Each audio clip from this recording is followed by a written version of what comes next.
오늘 하나님 말씀은 마태복음 13장 44절에서 50절까지 말씀입니다.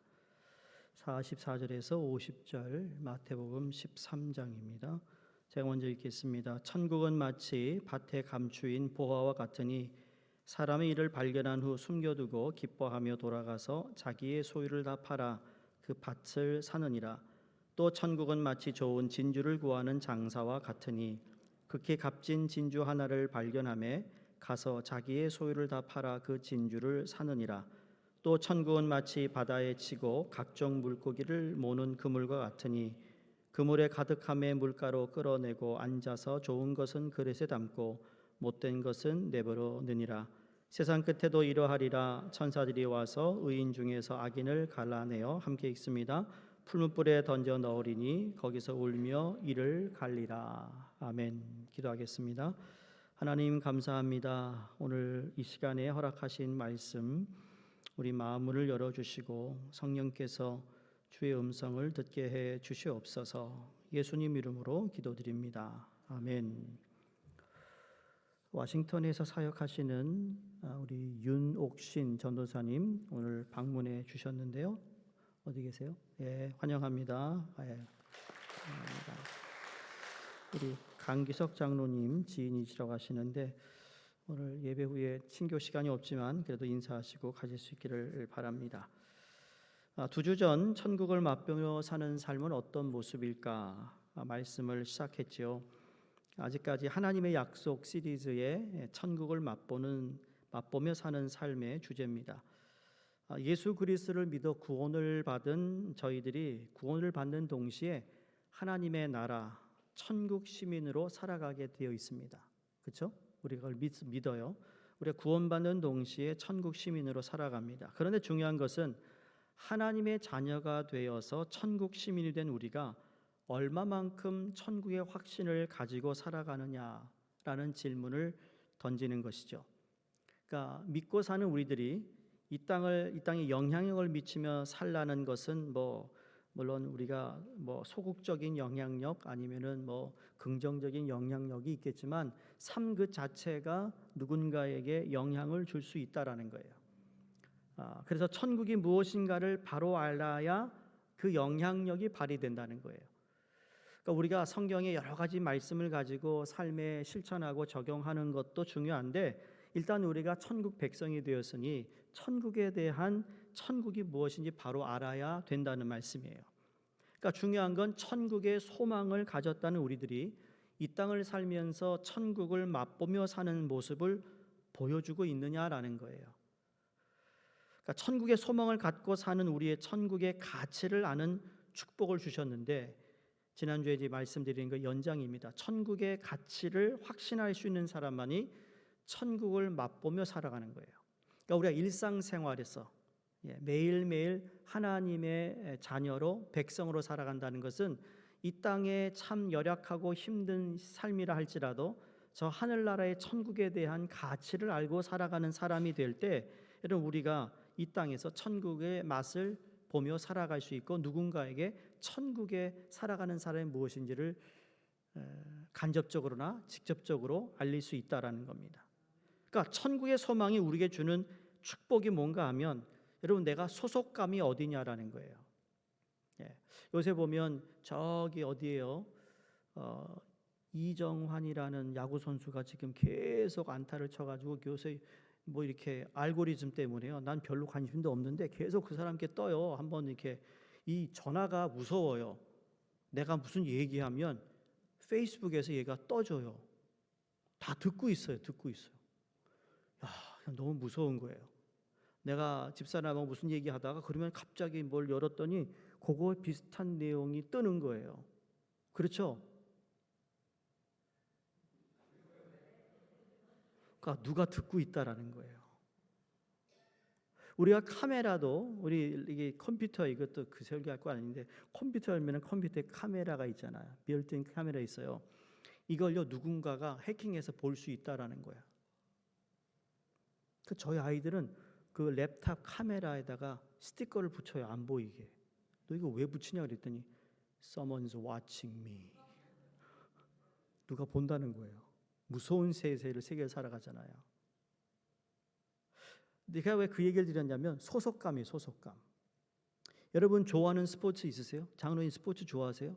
무슨 스포츠 좋아하세요? 축구도 좋아하고, 축구야 뭐 다 대한민국이죠. 대한민국. 예? 농구나.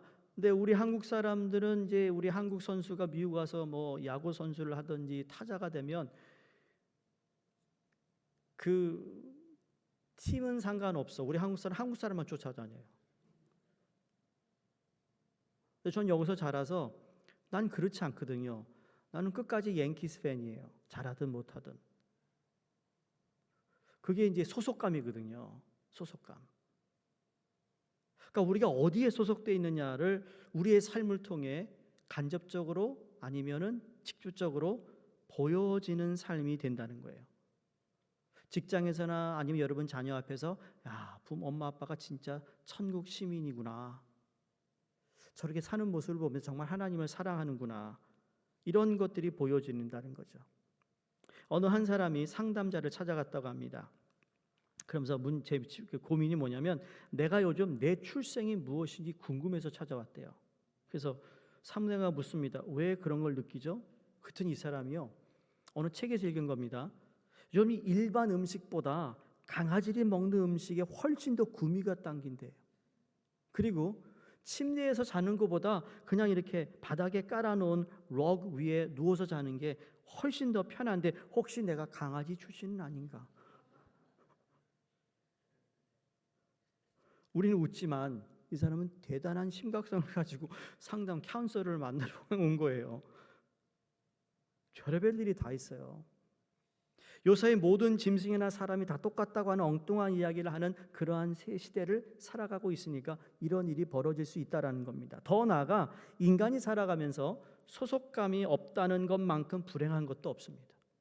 그래서 교회를 찾으면 등록하는 이유가 그 교회에 소속감을 갖게 되는 거죠.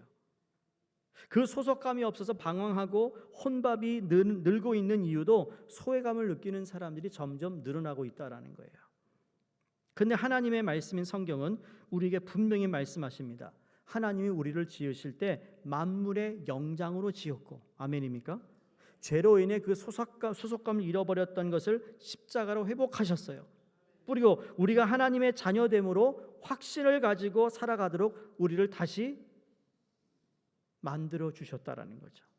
에베소서 2장 5절 6절 보시면 허물로 죽은 우리를 그리스도와 함께 살리셨고 너희가 은혜로 구원을 얻은 것이라 또 함께 일으키사 그리스도 안에서 함께 하늘에 앉히셨으니.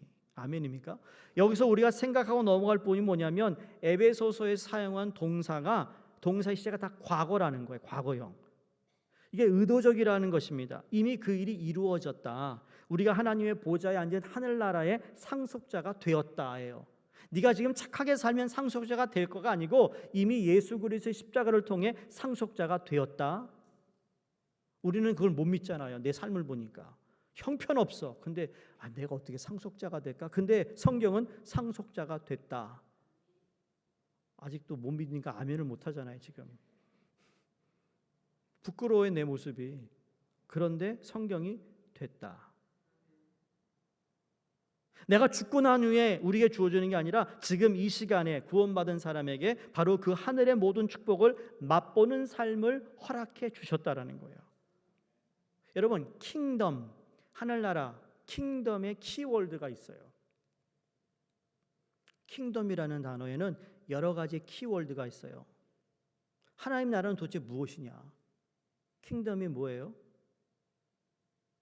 땅이 거기 들어있어요. 땅. 우리가 생각하는 땅. 하늘나라가 있다라는 거예요. 물론 이 지구는 아니더라도 하나님의 땅이 있는 거예요. 그래서 약속의 땅, 가나안 땅, 하나님이 너에게 주시기로 한 땅, 그 얘기를 하는 거죠. 우리는 그 땅이 어디에 죽으면 하늘나라가 되는 거예요. 또 하나가 있어요. 키워드가. 그 땅은, 하늘나라는, 킹덤은 하나님의 주권이 있는 것이에요. 하나님이 다스리고 있다라는 거예요. 네. 그래서 하나님의 나라가 되는 거예요. 누가 그 땅을 다스리고 있느냐? 그러니까 그 킹덤이 저 죽으면 하늘나라에 있지만 예수를 믿는 우리에게는 그 킹덤이 우리 안에 있는 거라는 거예요. 이미 옛날에 이런 찬양이 있었어요. 미국 찬양. 하와이에서 부른 찬양인데 오 Heaven is in my heart. 그러면서 막 하와이 그런 막 이렇게 훌라훌라 춤을 춰야 되는 그런 분위기예요. 분위기. 오 Heaven is in my heart. 그거 부르면요 다 좋아했습니다. Heaven is in my heart. 하나님의 약속의 땅이 우리 안에 있다라는 거예요. 이게 축복이라는 거죠. 그렇다면 질문이 이겁니다. 왜 나는 그것을 아직 맛보고 살지 못하는 걸까입니다. 그런 의문이 있지 않으세요? 성경은 분명히 나로 하여금 하나님의 자녀가 되게 하시고 이미 그리스도 안에서 하나님과 함께 하나님의 보좌에 앉은 존재가 되어 하나님의 모든 것을 소유할 수 있는 약속을 하셨는데 왜 나는 그걸 경험하지 못하고 있을까? 그 질문에 대한 답이 오늘 비유를 통해서 우리에게 주시고 있는 두 번째 천국을 맛보며 살기 위해 우리가 깨달아야 할 조건입니다. 그 두 번째가 뭐냐면 하나님 모든 것을 준비하셨지만 그 준비하신 모든 것들을 우리가 이 땅에서 맛보려면 우리가 대가를 지불할 수 있어야 한다는 거예요. 대가를 지불해야 돼요. 본문 보시면 규정한 것이 땅에 묻혀 있다는 걸 알았어요. 그 농부가 어떻게 하죠? 집으로 돌아갑니다. 집에 가서 자기가 모든 것을 소유를 가져와서 그걸 팔고 이 귀중한 것을 얻기 위해 땅을 사버립니다. 이 농부는 그 땅에 묻혀 있는 보물에 대한 가치를 알고 있었어요. 그래서 대가를 지불했어요. 진주장사 역시 모든 것을 팔아 그것을 자기의 것으로 만들어 했습니다. 근데 오해하지 말아야 할 것은 우리가 천국의 소망을 가지고 사는 것이 인간의 노력으로 되는 것이라는 말씀이 아닙니다. 이미 말씀인 것 같이 오늘 비유는 어떻게 하면 천국의 소망을 맛보고 그리고 누리면서 살아가는가에 대한 질문에 대한 답을 주고 있는 겁니다. 이미 이 하나님의 나라가 우리에게 임했는데 이걸 우리가 살아가면서 맛봐야 되잖아요. 그런데 왜 맛을 못 보느냐? 대가를 지불 안 하고 있다라는 거예요. 하나님께서 모든 것을 준비하셨지만 그것이 나의 것이 되기 위해 내가 내 삶 속에서 누리고 체험하기 위해서는 값을 지불하는 결단이 있어야 되는 거예요. 예를 들면 여러분이 하나님을 향한 마음, 오늘도 이 수요 예배 여러분 우리 교회 자영업하는 분이 많으니까 이 가게 문 닫고 오는 게 쉽지 않잖아요. 그런데 오셨잖아요. 왜 오셨어요? 하나님께 예배를 통하 영광을 돌리는데 여러분은 오늘 예배를 드리기 위해 여러분이 희생한 대가가 있는 거예요. 진짜요. 대가가 있는 거예요. 내가 뭔가를 내려놨어야 돼요. 주를 위해서. 그게 대가를 지불하는 거예요. 그게 돈이 되었던 내 시간이 되었던 내 몸이 되었던 대가를 지불한 거예요. 이런 겁니다. 어두운 방에 밤이 되어서 어두운 방에 들어가면 제일 먼저 뭐 하죠? 어두우니까 전기 스위치를 올립니다. 그럼 불이 들어와요. 자, 전기는 이미 그 방에 스위치 안에 들어와 있어요. 그렇죠?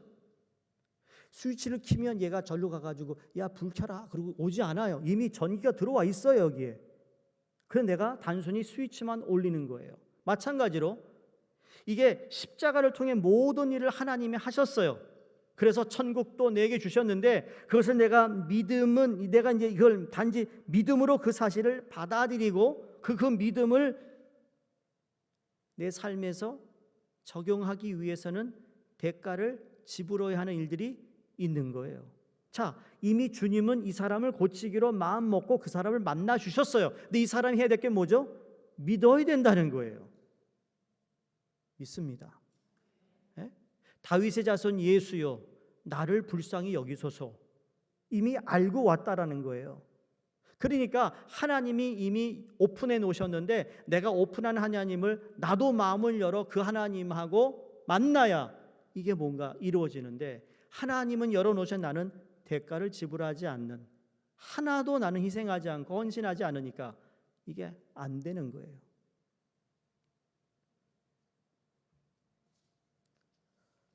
오늘 비유를 통해 성도님들 가운데 무언가를 지불해야 한다고 하니까 마음에 부담을 갖는 분도 있을 수 있어요. 근데 오해하지 마셔야 할 것은 하나님은 여러분의 물질에 관심이 없어요.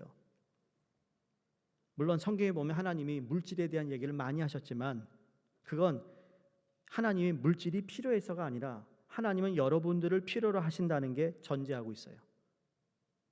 하나님이 여러분의 마음속에 임하기를 원하시는데 그 물질 때문에 임하지 못하는 것을 안타까워하는 거죠.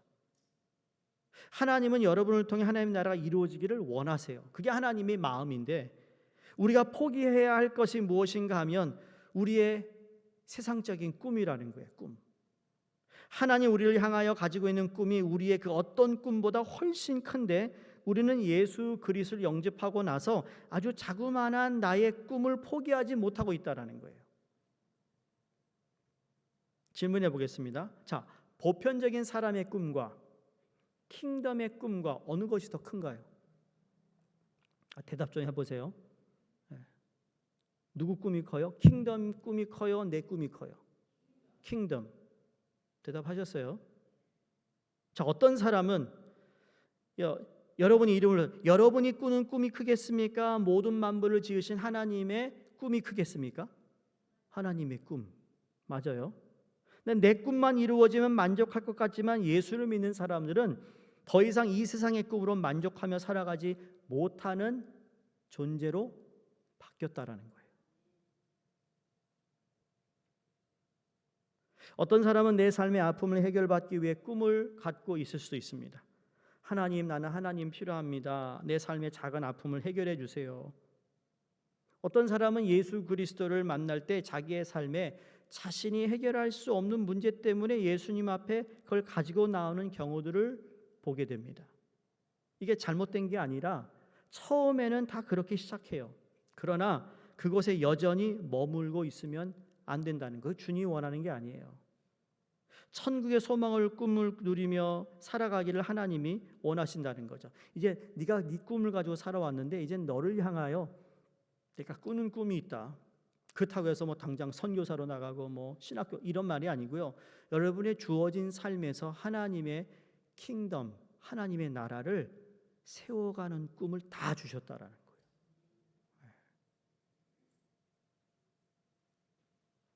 그러니까 우리의 작은 꿈들이 있어요. 그런데 주님을 조금씩 더 알아간다 보면 내가 그렸던 그림을 내려놓고 그리고 하나님의 나라에 내가 쓰임받는 그러한 꿈을 꾸며 하나님의 영광을 바라보는 삶으로 변한다는 거예요.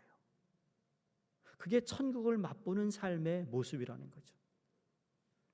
천국의 시민이 되었지만 예수 그리스도를 나의 구주로 영접했지만 내 삶 속에서 아직도 성경에서 약속하는 주님이 약속하신 천국을 맛보는 그 기쁨과 만족과 의미가 있는 삶이 없다면 우린 스스로에게 질문해야 합니다.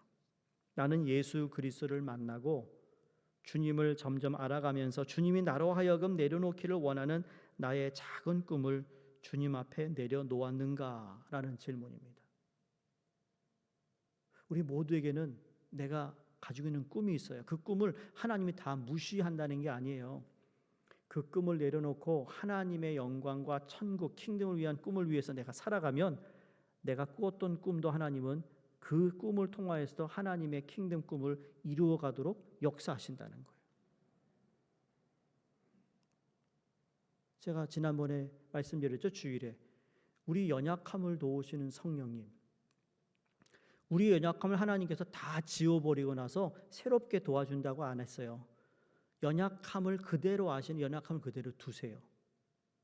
연약함을 면제하지 않으신다고 그랬어요. 그 연약함 위에 하나님이 우리를 덮으세요. 은혜가 덮으시죠. 성령이 덮으시죠. 말씀이 덮으시죠. 하나님의 임재가 덮어서 연약한데 성령의 도움으로 내가 살아간다는 거예요. 이게 천국, 킹덤이에요. 킹덤. 주님 이왕이면 이것도 주시고 저것도 주시면 안 되겠습니까? 그런 기도를 참 많이 하잖아요. 그런데 하나님의 꿈이 우리를 통해서 영광을 받기 원하시는 하나님의 계획이 너무 크기 때문에 이 두 가지가 공존할 수는 없는 겁니다. C.S. 루이스라는 분 아시죠? 그분이 Mere Christianity라는 책을 썼는데 그 제목이 내가 믿는 기독교라는 책입니다. 이분이 이 부분을 집을 비유로 설명하는데 이렇게 얘기합니다. 어떤 집에 들어가서 처음에는 편하게 삽니다. 살다 보니까 애를 하나 낳고 방이 부족해요. 그래서 수리하여 방을 하나 만들었어요. 또 얼마 지나지 않아 또 여기가 망가져서 수리합니다. 그렇게 살았는데 결국 계속 수리만 하면 살 수 없으니까 결정을 내려야 할 때가 됐어요. 어떤 결정인가? 이걸 다 부수고 다시 새로 지어야 할 것인가, 아니면 더 큰 데로 이사 갈 것인가 결정해야 하는데 그와 똑같다라는 거예요. 여러분, 그걸 부수고 다시 지으실래요? 아니면 더 큰 데로 이사 가실래요? 답이 뭐냐고요? 하나님, 우리에게 향하신 하나님의 계획이 너무 크기 때문에 그 하나님이 우리의 삶 속에 주인이 되어 역사하시기에는 내가 원하는 그 작은 것이 너무나 작아서 그것을 내려놓고 주님이 원하는 것을 내가 받아들여야 하는 그 과정이 있어야 된다는 거죠. 다시 말해, 내려놔야 된다는 거예요. 내 것을 내려놔야 되는 거예요. 그래서 창세기 12장에 아브라함이 하나님의 부름을 받았을 때 첫째가 뭐예요? 비움이라고 그랬잖아요. 기억하세요? 양육반에 제가 설명을 드렸어요. 비움. 그가 아버지 땅을 떠날 때 맨손으로 아무것도 없이 떠났어요. 근데 하나님의 약속을 순종하고 나갔더니 어떻게 하죠? 하나님이 계속 부어주죠. 그게 체험이에요. 체험. 아브라함은 꿈이 없었을까요? 나름대로 가나안 땅에 가면 뭐가 있을까? 뭐 이런 생각이 있는데 아니요. 그냥 그는 하나님이 인도하는 대로 따라갔더니 하나님이 채워주셨어요. 근데 내려놓지 않았으면 채울 수가 없었겠죠. 근데 크든 작든 결단 자체는 우리가 참 어려운 것이라 생각합니다. 내가 편한 것을 포기하는 것은 그것이 대단한 일이든 대단한 일이 아니든 참 어려운 것이라는 거죠. 그럼 어떻게 하면 우리가 결단할 수 있을까? 결단해서 하나님 원하시는 천국을 맛보며 살 수 있는 비결이 뭘까? 딱 이렇게 말씀드리고 싶어요. 초점이 바뀌어야 합니다. 초점이. 자, 지불해야 하는 대가에 초점을 맞추면요, 안 됩니다. 이거를 내려놓으라고 벌벌 떨어요. 대가를 지불하니까 이걸 내려놓으라니까 너무 힘든 거예요.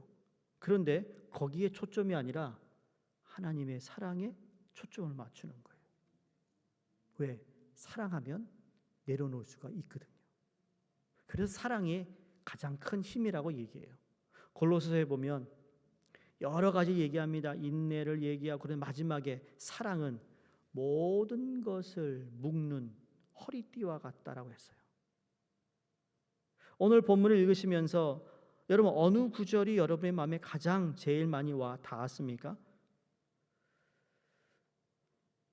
성경 한번 보세요. 세 가지 비유를 하면서 뭐라고 그러죠? 지금 반복되는 단어가 나옵니다. 이것이 뭐 감추인 밭에 감추인 밭을 살 때도 그렇죠. 마지막에 뭐라죠? 소유를 팔아 다 팔아. 그렇죠? 46절에도 뭐라고 그러죠? 46절에 소유를 다 팔아. 계속해서 다 팔아.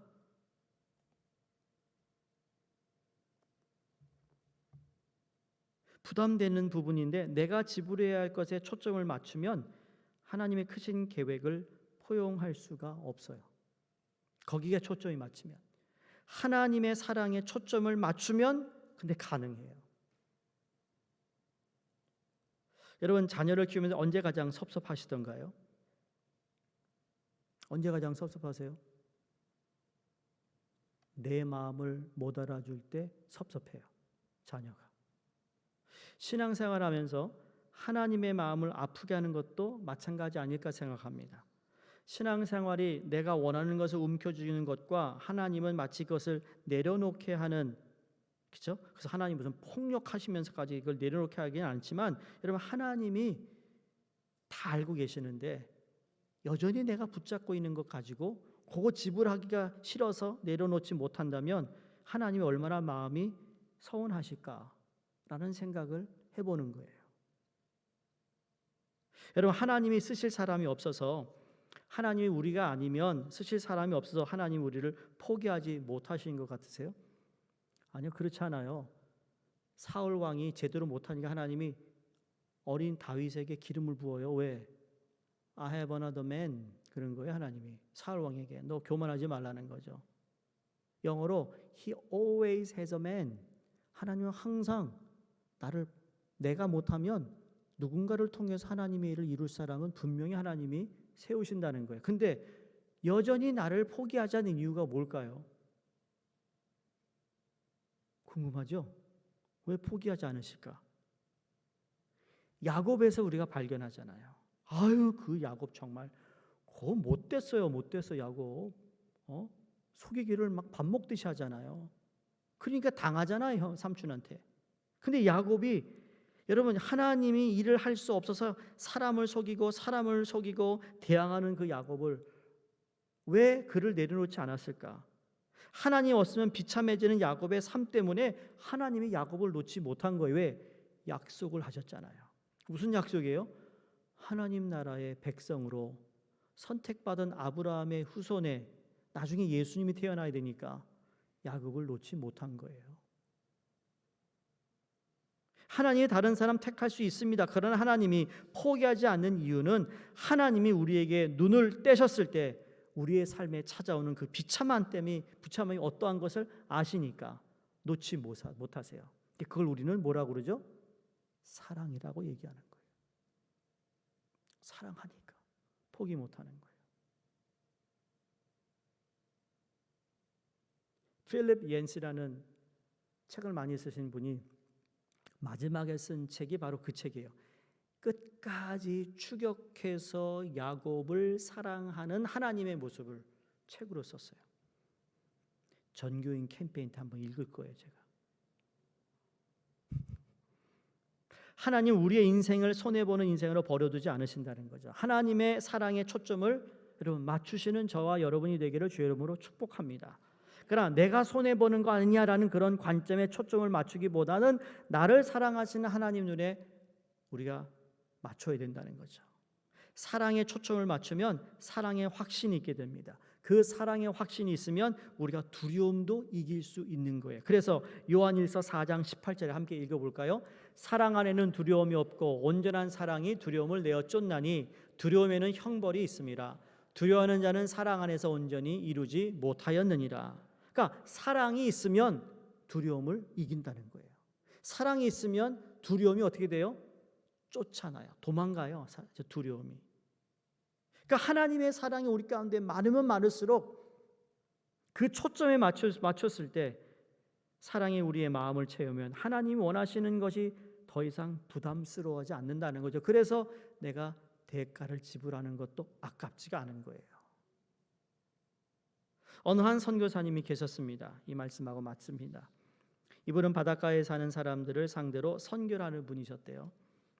그분에게 외딸이 있었는데 딸에게 좋은 걸 주고 싶지만 선교지에서 줄 것이 없잖아요. 항상 딸과 함께 해변을 거닐면서 아름다운 조각이 바다에서 밀려올 때마다 그걸 수집했대요. 엮어서 딸에게 조개 껍질 목걸이를 만들어 주었다라는 겁니다. 딸에게 이게 얼마나 가장 소중한 선물이었는지 매일 그 딸이 그 목걸이를 차고 다녔대요. 잠자리에 들 때도 그걸 꼭 손에 잡고 아주 소중한 것으로 여기고 지냈다라는 겁니다. 세월이 많이 흐르고 이 딸도 이제 컸고 이제 이 선교사님이 이제 뭐 고국을 다녀오고 여러 가지 이제 조금 나아진 삶을 사는데 어디 멀리 갔다 여행을 다녀와서 딸에게 만나자마자 이렇게 얘기했대요. 야, 옛날에 아빠가 너한테 줬던 조개 껍질 목걸이를 다시 줄래? 그랬더니 딸이 너무나도 놀랬대요. 아빠, 다른 건 줄 수 있지만 이걸 어떻게 아빠가 다시 달라고 그러냐고. 나 못 준다고 그랬더니 아빠가 완고하게 아니야, 아빠 좀 다시 줘. 내가 만들어준 거잖아. 그 고민하다가 딸이 할 수 없이 내어줬대요. 내어줬더니 아버지가 더 이쁜 목걸이를 주더래요. 이제 네가 성인이 되니까 너 성인에 맞는 좋은 목걸이를 아버지가 구해다 준 거예요. 여러분, 하나님은 그 아름다운 목걸이를 다 준비해 놓고 있는데 우리는 지금도 조개 껍질 목걸이를 붙잡고 놓지 못해서 하나님이 준비해 놓으신 그 좋은 아름다운 목걸이를 받지 못하는 자리에 있지는 않은가? 라는 질문을 해보는 거예요. 하나님의 사랑, 아들을 주신 분인데 하나님 우리에게 손해가 되는 것, 우리의 인생에 피해 주는 것을 요구하는 분이 아니라는 사실을 믿지 않습니까? 절대로 우리에게 불이익을 주고 우리에게 정말 나쁜 일이 벌어지기 위해서 우리를 골탕 먹이신 하나님이 아님을 우리가 믿고 있다면 우리를 사랑하시는 하나님의 사랑에 초점을 다시 맞출 수 있기를 주의 이름으로 축복합니다. 그래서 십자가를 통해서 약속한 그 천국 시민이 누릴 수 있는 축복, 그 천국 시민만이 알 수 있는 천국을 맛보는 삶을 여러분 앞으로 살아가시기를 주의 이름으로 축원드립니다. 기도하겠습니다. 하나님 아버지 감사합니다. 하나님의 많은 약속 가운데 우리에게 저 영원한 천국 하늘나라도 허락해 주심에 감사드립니다. 근데 그 천국은 단순히 죽은 후에 내세에 가는 것이 아니라 지금 이 땅을 살면서도 우리는 그 천국을 맛보며 살아갈 수 있음을 믿습니다. 그러기에 우리가 천국에 소속된 자로 하나님 우리가 주를 그 천국을 맛보기 위해 때로는 내가 지불해야 될 것이 있는데 그 대가를 지불하지 못해 경험하지 못하고 맛을 보지 못한다면 하나님 우리를 다시 불쌍히 여겨 주시옵시고 내려놓을 걸 내려놓게 하시고 우리의 초점이 내가 내려놓아야 하는 그 대가 지불에만 보는 것이 아니라 그걸 통하여 우리에게 더 큰 것을 주시고자 하는 하나님의 사랑에 우리가 주목할 수 있도록 도와 주시옵소서. 예수님 이름으로 기도드리옵나이다. 아멘.